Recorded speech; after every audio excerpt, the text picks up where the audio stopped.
I'm Greta. And I'm Claudia, and you maybe don't remember us because it's been a while. It's been a hot minute. Life got in the way, and we figured that we would do just a recap of the Uthodurn Diaries. Yes. It was Team 1 with some guest Yes. actors. Good old Deanna and FRIDA joined in. I really liked FRIDA. Yeah. And my gosh, their little romance with FCG is too pure. I know. Yeah. But anyway, so they all traveled to the Savalier Wood, hoping to get some information about Ludinus Deleth.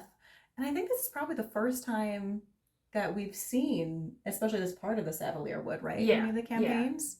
So that was kind of cool. As creepy as we were all expecting. Mm-hmm. I was secretly kind of hoping we would get like a little Caduceus sighting, but darn it. Might happen, maybe at some point it will happen. So what did you think about the Savalier Wood and all the stuff that they learned about Ludinus? Oh my gosh, Ludinus. There's a lot of stuff going on.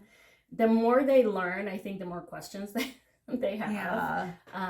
And they have to be really careful because magic is not working. So if one of them, they can't do a rest spell. Yeah, that was pretty worrisome, especially with how like often FRIDA stays back and like puts themselves in harm's way. I'm like, FRIDA, stop it! You got a death wish or something? But I mean, they did learn some things about Ludinus. They made it to his little mage tower and possibly figured out how he's living so long, that weird funnel harness thing that he seems to have hunted down fey creatures to kind of steal their powers for, which... Oof. What? Yeah. I was really expecting Fern to put it on, to be honest. I know, right? Seriously, Fern, come on, girl. Just gonna go back to the Feywild, suck up Granny Mori's powers, and take out Ludinus, maybe. I don't know. Yeah. But all signs, speaking, are kind of pointing to Ludinus being behind the fall of the Savalier Wood. Yeah. In the first place. Yep. From what it sounds like, at least from what I remember, and it's been a while, so correct us in the comments if I'm wrong. It sounds like he was trying to contact Predathos using whatever crystal was at the heart of the Malaeismere. Couldn't really understand, trying to maybe steal Predathos' powers because he's Ludinus and he's just an a-hole like that. Yep. And the corruption took over the whole city and the wood around it, so... Yeah. Go Ludinus. Yeah. All interesting, but I was really hoping that they would find something that might eventually help them take him down. Yeah. And I'm not sure that they did.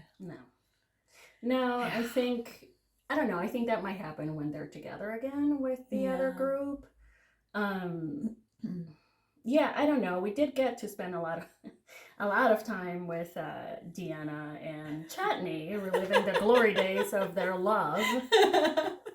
Which has expanded. Yes. Love grows. Sometimes it grows to include other people. Yes. Absence makes the heart grow fonder. Apparently very fond. Yeah. That was funny. I was telling Claudia off stream that I thought like Travis went out of his way to make such an ancient character so that he wouldn't have to do any romantic stuff this campaign. And then Ashley and Abria just blew that straight out of the water. No. He doesn't know. Like, the women in his life are going to make sure his plans just do not work out. Yeah. Oh, gosh. I was really glad they found that teleportation magic that hopefully works. Fingers crossed. Yeah.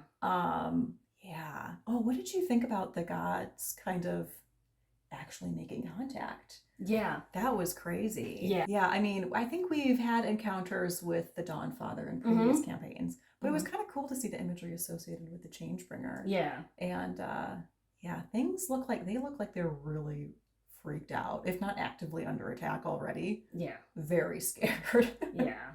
Yeah, they are not being reached as easily. They are, what their followers keep saying is that they feel far away. And you gotta wonder what's going on, in their minds with all this, the solstice that happened and all of that. Right. And Well, and with FCG getting the actual in-person visit with the Changebringer, and then Yeah. simultaneously Deanna getting one with the Dawnfather, it's like, Yep. oh, they're scared. Freaking They're out. scared and they're making demands. And I thought Deanna brought up a really interesting point of what happens to her as a resurrected person, and by extension, Laudna, as someone who was resurrected by divine magic, if the gods associated with their resurrection are killed. Do they just poof out of existence? Like, what happens? I don't know.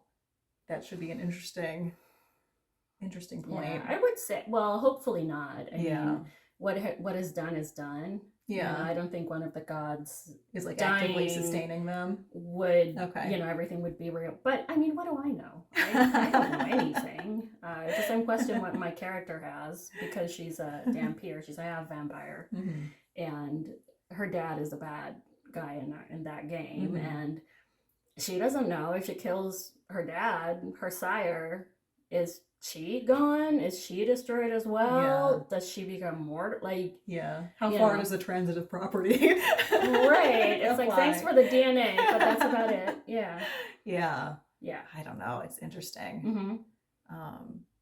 Other kind of cool thing is it seems like Deanna and FRIDA are coming with them wherever they are. I really wasn't expecting that. Yeah, I wonder how that is going to work later on with 15 people at the table. Yeah, it's a battle royale. Maybe odds be ever in your favor. But yeah, I was not familiar with Christian Navarro at all. And when I first heard his voice, I thought it was Robbie, because they have the same kind of low, quiet, timbre to their voice. But I've enjoyed FRIDA. And Deanna being, mean to every NPC that crosses her path. Yeah, come on, Deanna. Like, dude. I mean, I give her a pass because she's a knitter, clearly. Although I don't think people know that you don't have to kill the animal to get the wood. It's like, you don't have to kill it to get it's called shearing. Look it up. Right. Oh my gosh. I'm like, that is not how it works. You have like thousands of dead animals all over Scotland, because you need their wool. Nice try, Deanna. You just wanted to ride with Chetney, and you were willing to do anything to make that happen. Sacrifice a poor goat. Girl. Come on. I'm like, what? What? So this episode is in memory of that poor in loving goat. Memory. Yes, in loving memory of Jerry. Was it Jerry the goat? Yeah, clearly we care a lot. Better fiction goat. Yeah. Sorrows. Prayers. Oh my gosh. Well, I think that's probably it for our recap of the Uthodurn Diaries. Although if you want to chat with us privately about that three-way, we're totally on board. Yes. We just don't want to get banned. Yes. I mean, you can find us on Instagram at Knitters and Critters. Spill the tea, people. Yeah, we will happily talk to you. Oh, man. Well, as always, please like and subscribe to our channel and leave comments below about your theories. What's going to happen next? How are they going to finally take out lewdness? Or are they going to take out lewdness? Oh my gosh, yeah. And, when's magic going to be back? Yes. Hashtag when is magic. All right, guys. Bye.